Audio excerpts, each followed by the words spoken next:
This lesson is on the creation of mythology and the beginning of everything. So here's where we'll begin. Let's talk about polytheism. Polytheism is the belief in worship of many gods, not just like monotheism, which you would find in today's Christianity. It's also the belief in multiple gods, and has probably resulted as an earlier belief in vaguely defined spirits, demons, and other natural forces. In polytheism, these natural forces are personified and organized into what you would categorize as the cosmic family.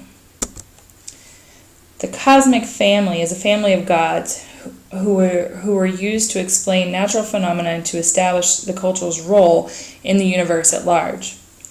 The number of gods would expand as the cultural belief systems developed, eventually resulting in a hierarchical system of deities. Over time, the lesser gods would either diminish in stature or vanish altogether.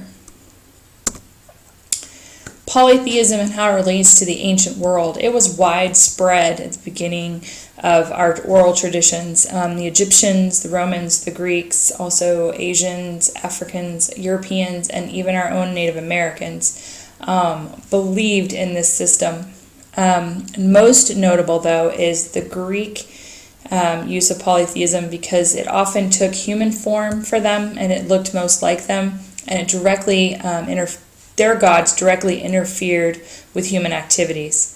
And when the Romans conquered the Greeks, they took on the Greeks' polytheistic culture and adopted most of their gods and integrated them. That's why you see that Roman mythology and Greek mythology are very much the same. And as Rome's influence spread, as they conquered more lands, they absorbed other gods from other cultures.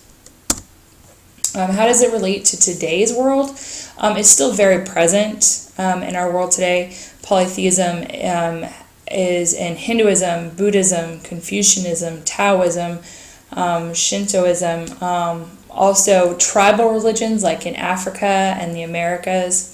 And these religions are widely practiced throughout the world, and they still remain very popular in their ancestral areas. For example, if you talk about Buddhism staying strictly to, majority of them staying in an area that would be in like the Asia area. So, and the Africas with their tribal religions.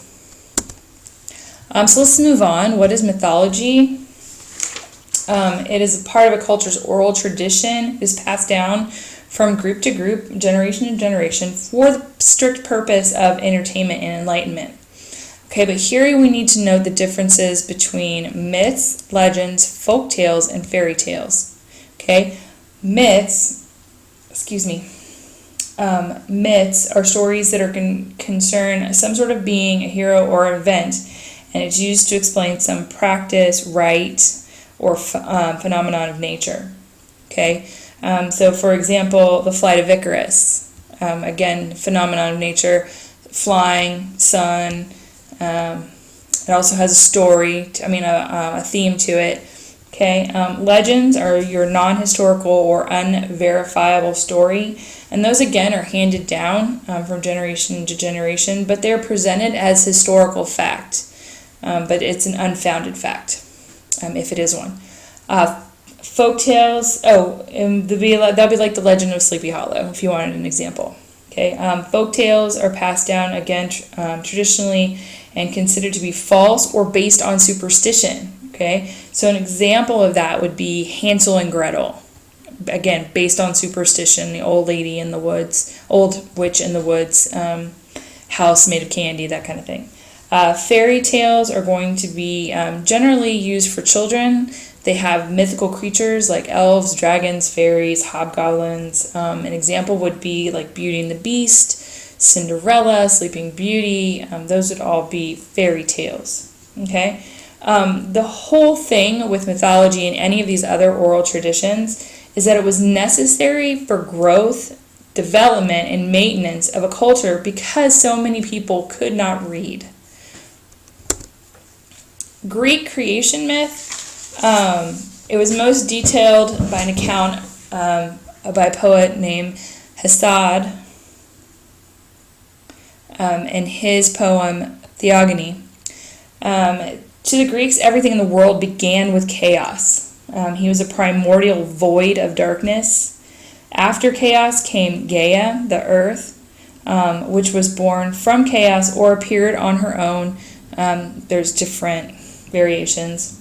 Then came Tartarus, which would be the inside of the earth or the underworld, and then Eros, the most beautiful of all of the immortals. All else came into being after these four different gods. Chaos gave birth to Erebus, which is darkness, and Nyx, which is night. While sleeping, Gaia gave birth to Uranus, the sky, and Pontus, the sea. Later, Gaia and Uranus marry and have children. After Erebus, Nyx, Uranus, and Pontus, all the rest of creation came from mating of these.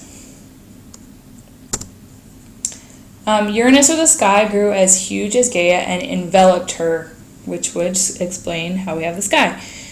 Fertile rain fell to the earth, and Gaia gave birth to the rest of the physical world, mountains, oceans, flowers, and trees. They had series of children. They had the 12 Titans. They had 3 Cyclops children and 3 giants with 100 hands. Each giant had 100 hands. And there's variations of, they had 50 heads. They had 3 heads per body. It's all relative to which one you buy into. The fall of the Titans. Uranus feared and despised the latter part of his children, the Cyclops and the giants, so he decided to lock them away in Tartarus inside the earth. Gaia, being a mother, gets upset and she calls on the other children for help. She calls on the 12 Olympians. The one that answers her call is going to be Cronus, and he shows up with a flint dagger and cuts off Uranus's manhood, his family jewels, his means of procreation, and he threw them in the ocean. And then comes the myth of how Aphrodite was born from the sea, or the ocean. Cronus takes over and marries his sister Rhea, and while they're married, Gaia and Uranus tell Cronus of this prophecy that he'll be overthrown by one of his own children. In his determination to thwart the prophecy, as each of his children are born, he eats them. Rhea gets upset and asks her mother Gaia for help. And as Zeus is born, Gaia decides that she will help save him from being swallowed. So she wraps up a rock and gives it to Rhea to give to Cronus, who swallows it and doesn't know any different. Zeus grows up safely in Crete, and he will return to confront his father Cronus. Zeus frees his siblings from Cronus' stomach, and there are several different variations of how all that goes down. And then that begins a 10-year war between the Titans and the Olympians. Okay, after 10 years of war and nobody is winning, no progress is being made, Gaia reveals another prophecy. She tells Zeus if he releases the Cyclops and the giants that he will win this war. So Zeus decides to fulfill this because obviously he wants to win. So he releases the Cyclops and they give him his thunder and his lightning bolts, which is mainly what you see him with in any of the myths. And the giants, as a pledge to being a part of the Titans, they throw massive boulders. As being a part of the Olympians in this war, they throw boulders at the Titans. So obviously this war is going to end pretty quickly. And Cronus and the Titans are sent to Tartarus. Zeus becomes king of the Olympians, and he marries his sister Hera. Okay. All of this is in an effort to give you some backstory, if you don't already know, for mythology, because we are going to be talking about the hero's journey and Joseph Campbell's ideology as it pertains to mythology. And we are going to read the myth, How the World and Mankind Were Created.